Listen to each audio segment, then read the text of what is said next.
নমস্কার বন্ধুরা, আজকের আদানি এন্টারপ্রাইজেস তাদের কোয়ার্টার ওয়ান রেজাল্ট পাবলিশ করেছে। চলো দেখে নেওয়া যাক। প্রথমে আমরা ফিগারটা চেক করবো, এখানে সমস্ত ফিগার কোটিতে আছে। এরপরে আমরা সিকোয়েন্স চেক করবো, 30/6/2025, 30/6/2026 okay, year on year, 31/3/2026, 30/6/2026 quarter on quarter, ঠিক আছে। এবার আমরা টোটাল রেভিনিউটা দেখে নেবো। আগের বছরে ছিল 21,961 কোটি, আগের কোয়ার্টারে ছিল 32,439 কোটি, এবং এই কোয়ার্টারে এসছে 32,923 কোটি। ঠিক আছে, কোম্পানি এখানে রেভিনিউ ভালোই জাম্প দেখিয়েছে, প্রায় বলা চলে ইয়ার অন ইয়ার 49 থেকে 50% মতন জাম্প রেখেছে, এবং কোয়ার্টার অন কোয়ার্টার 1 থেকে 2% মতন জাম্প রেখেছে, ঠিক আছে। চলো এবার আমরা কোম্পানির টোটাল এক্সপেন্সটা দেখে নেবো।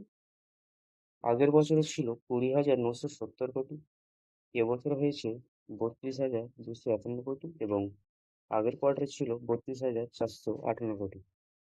ঠিক আছে, আমরা কোম্পানির এক্সপেন্সটাও দেখে নিলাম। এবার আমরা কোম্পানির নেট প্রফিটটা দেখব। আগের বছরে ছিল 976 কোটি লাভ, আগের কোয়ার্টারে 166 কোটি লস ছিল, এবং এই কোয়ার্টারে 1461 কোটি লস হয়ে গেছে।